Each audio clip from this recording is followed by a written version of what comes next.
আবু নওয়াজ আল বসরির কিচ্ছে 1999 হিজরি জানতে পারেন। ইরাকের বছর অসাহারণ রশিদের যুগে এক কবি আবু নওয়াজ আল বসরি, আবু নওয়াজ আল বসরি 199 হিজরি জানতে পারেন। আশ্চর্য ধরনের কথা। ইবা বলো মদলয়ের কবিতা লিখত, মদর বসন যাবে আরবি শ্রেষ্ঠ 500 কবিতা আছে তার, উচ্চ মার্গের কবি। এরকম বহুত কবি আছে না, ইংরেজি তোমরা তো কবি হলো, কবি নাও পারো, শেক্সপিয়ারের কবি, উইলিয়াম সোমার্সওয়ার্ড ইংরেজ কবি, শৈলী বড় বড় ইংরেজের কবি, এখন অশ্লীল কথাবার্তা, কিন্তু এত ভাষার পাণ্ডিত্য এগুলো না রাখতে ইংরেজি যারা পড়ে যা তুমি পড়ো না। অনুরূপভাবে আরবি কবি যারা, আরবি কবিতা আরবি পাণ্ডিত্যের জন্য এই জাহিলিয়াতের যুগের কবিগুলো কবিতা পড়তে হয়।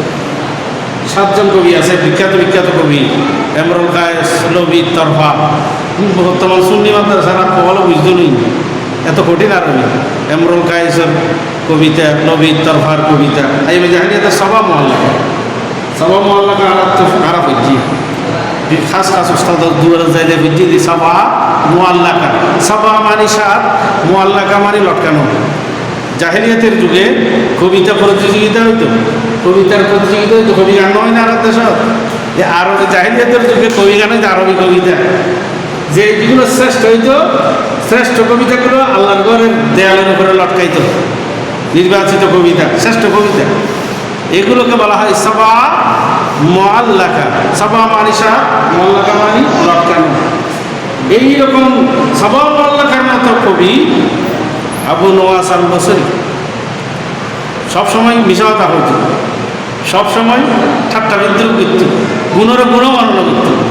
এরকম বান্দা সাকরাতুল মওতের বিছানাতে এক মুহাদ্দিস হতে তওবা করেন না, কি করেন? নেশার ঘরে মতের জান যাইব, নেশার ঘরে আচ্ছন্ন, নেশার ঘরে সদায় তওবা করতাম না। কিয়া আল্লাহর নবী ইরশাদ করেছেন, হাদিস দোয়া সাকরাতুল মওতের বিছানা করিয়ার মাত্রা তো করি, আমি ব্যস্ত গিয়ে করি। আমার নবী ইরশাদ করেছেন, হযরত জাবের রাদিয়াল্লাহু তাআলা রিওয়ায়াত করেছেন, কিয়ামতের ময়দানে প্রত্যেক নবী শাফাআত করবেন, উম্মতদেরকে শাফাআত করে করে বেহেশতে নিয়ে যাবেন। আমার নবী বলেছেন, শাফাআতি লিআহলিল কাবায়ের মিন উম্মতি। আমার নবী বলেছেন, আমার উম্মতের বড় বড় গুনাহগারগুলোকে আমি ধরে ধরে বেহেশতে নিয়ে যাব। সুবহানাল্লাহ। এ মুহাদ্দিস, আপনি কি আমার নবীর হাদিসটা পড়েন নাই? আমি কি গুনাহগার, আমি কি নবী শাফাআতের অযোগ্য? আল্লাহ কি আমাকে আমার নবীর সুপারিশ থেকে বঞ্চিত করবে? এটা কোথাও আছে? সুবহানাল্লাহ, সুবহানাল্লাহ। দুনিয়াতে এই তোমারও বুঝাইতে জন্য দুনিয়ার বুঝাই নেওয়া পারি, মহতর বিছানাতে বুঝাইতাম, চাই বুঝাই নেওয়া পারি। মারা যাওয়ার ফরসর দেখেন আবু নওয়াজ আল বসরি, অথবা কি অবস্থা, তোমার কি অবস্থা? তুমি তো জীবন বালা হাম ন করো, আল্লাহ মাফ করে দিত। সুবহানাল্লাহ, সুবহানাল্লাহ। কিভাবে মাফ করেছে তোমাকে আল্লাহ, কিভাবে তোমাকে মাফ করলো? মতের বিছানার মধ্যে পর্যন্ত তোমাকে তওবা করাইতে পারি নাই। বলতেছেন, আমি তওবা না করলে কি হবে? আল্লাহর রহমতের উপর আমি ভরসা করেছিলাম। আল্লাহ বলতেছেন, লা তাকনাতু মিন রাহমাতিল্লাহ। আমি কখনো আল্লাহকে বলতাম, আল্লাহ জীবনে কোনো আমল করতে পারি না, চোখের পানি ফেলে ফেলে, আল্লাহ তুমি আমাকে মাফ করে দিও। আবার মতের বিছানার মধ্যে একটা আরবি কবিতা লিখে গিয়েছিলাম।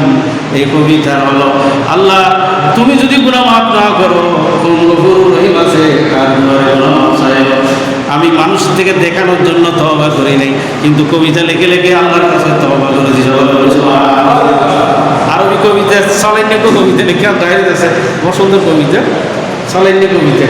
ওই মুহাদ্দিসের হয়তো হয়তো আমার 1200 কবিতা আছে, তো উল্লেখ সব এই কবিতাই বিয়ে আল্লাহ কবুল করে আর গুনাহ করে দিয়েছে।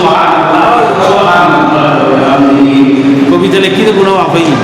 ওই না নয় আবু নওয়াজ আল বসরি আল বাদায়ান হায়াত আছে হতাই, এটা আল্লাহর উপরে যে মাপ, কিন্তু একখান গুণ ন করে আবু নওয়াজ আল বসরি খন গুণ হয়তো খন কি আর আইল নটেন কি আর সব নষ্ট নয়, খন মানুষেরও কষ্ট নয়, আল্লাহর বান্দাওয়ালারা কষ্ট কারণ নয়, আল্লাহর বান্দার হক তলবি ন করে, আল্লাহর বান্দার হক নষ্ট ন করে, এনে দেখছি বিশাল আসা তো বিভিন্ন রকমের নামাজ কালাম না করে অন্য নামাজ ধরে দিলে বলছি যা না ইয়ে মনে করছি ইয়ে না আল্লাহর দয়া ও আশা করি বেরো আল্লাহ মাফ করে দেবে মাফ করে দিয়ে চাই না পারে বলছেন কবি নজরুল এর সমালোচনা করে আর একটু নজরুল ভক্ত ওনারা প্রচারণ না হইবে সমালোচনা করে না করে কিন্তু ওর লেখনী নিচ্ছি আল্লাহর কাছে গুণা মামলা স্যার রোজ হাসরে আল্লাহ আমার করোনা বিচার বিচার চাহি না তব দয়া চাহিয়ে গুণাগার আল্লাহ আমি আবাদত বন্দেগী দিয়ে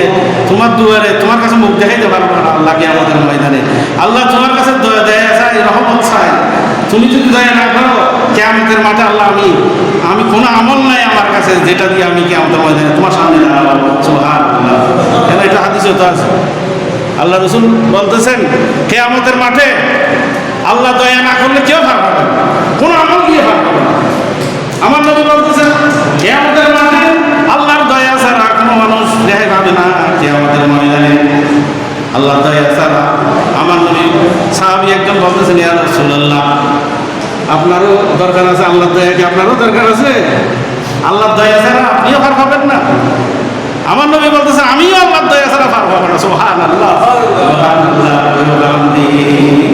আল্লাহর কাছে সব সময় দয়ার কি ভিখারি আল্লাহ ভালোবাসা তো দেয় কি তো দেবো ভালোবাসা মোহব্বত আর এত ব্যস্ত তো দরকার নেই জান্নাত দো জসে আপ ক্যা করো আর জো হ্যায় নাই তুঝে দেখা আশিক উচ্চারণ দিছেন আল্লাহর আশেক নবীর আশেক মাহবুব উচ্চারণ ওলিয়ার আশেক এই যদি উচ্চারণ কিয়ামতের ময়দানের ঠেকা নাই মারার জন্য তো বলা দিন প্রকৃত আশেক যদি উচ্চারে কিয়ামতের ময়দানে এগুলো দেখা করার সুযোগ আছে